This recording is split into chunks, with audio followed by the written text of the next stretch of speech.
El silencio volvió a llenar el ambiente. Jod había abierto su corazón, había llorado, había preguntado, había confesado el peso que llevaba sobre sus hombros.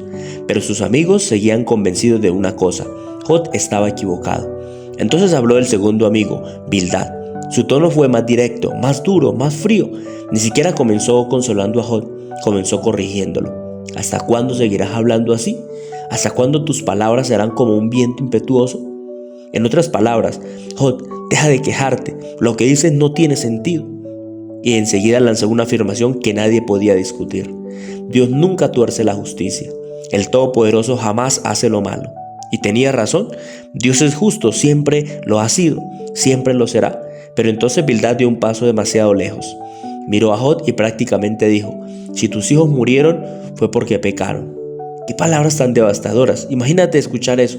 Después de haber perdido a tus 10 hijos, no había una sola prueba, no había una sola evidencia, solo una conclusión apresurada. Pero Bildad estaba convencido.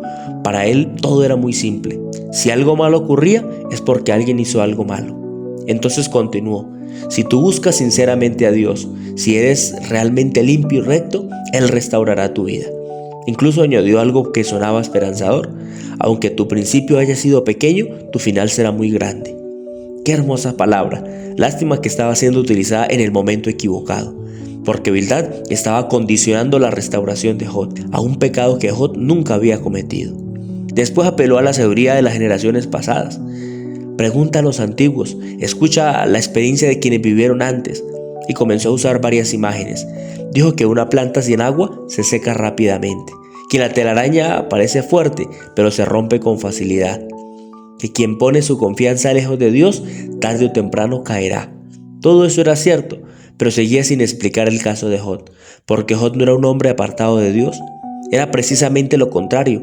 Entonces Bildad terminó con una conclusión optimista. Afirmó que Dios no rechaza al íntegro, que todavía podía llenar de alegría la vida de Jod y que sus enemigos serían avergonzados. Sus palabras estaban llenas de verdad, pero carecían de algo indispensable: comprensión. Porque una verdad dicha sin amor puede convertirse en una herida. Y mientras Bildad terminaba de hablar, Jod seguía esperando algo que ninguno de sus amigos podía darle: una respuesta. Jod 8 nos deja una enseñanza que sigue siendo muy necesaria, porque Bildad defendía una gran verdad: Dios es justo, pero cometió un grave error. Creyó que entendía perfectamente cómo actúa la justicia de Dios. Y muchas veces nosotros hacemos lo mismo. Queremos explicar cada tragedia, cada enfermedad, cada pérdida, como si pudiéramos entender completamente los caminos de Dios. Pero la realidad es otra. Hay preguntas que solo Dios puede responder. Cuando intentamos ocupar su lugar, terminamos lastimando a quienes más necesitan esperanza. Hay algo que me llama mucho la atención. Bildad habló mucho acerca de Dios, pero habló muy poco con el corazón. Porque conocer la Biblia no es suficiente. También debemos aprender a reflejar el carácter de Cristo. Y Cristo nunca usó la verdad para aplastar a quien sufría. La usó para levantarlo, para restaurarlo, para dar esperanza. ¿Qué diferencia sería nuestro testimonio si antes de corregir a alguien aprendiéramos a llorar con él, a escucharlo, a abrazarlo, a acompañarlo? Quizá esta historia también nos hace pensar otra realidad. No todas las personas que hablan en nombre de Dios representan correctamente el corazón de Dios. Por eso debemos conocer personalmente al Señor y no construir nuestra imagen de Él solamente por lo que otros dicen. Porque si Jod hubiera creído todo lo que sus amigos afirmaban, había pensado que Dios era un juez frío y indiferente, cuando en realidad Dios estaba orgulloso de la fidelidad de su siervo, aunque Jod todavía no lo sabía. Y quizás es la pregunta que deja este capítulo: cuando alguien está sufriendo, ¿reflejas el corazón de Dios o solo repites argumentos? Porque las personas heridas no necesitan únicamente palabras correctas, necesitan sentir el amor de Dios que nunca abandona a los que sufren. Si así lo crees, hoy te invito para que escribas en los comentarios: quiero reflejar el corazón de Dios.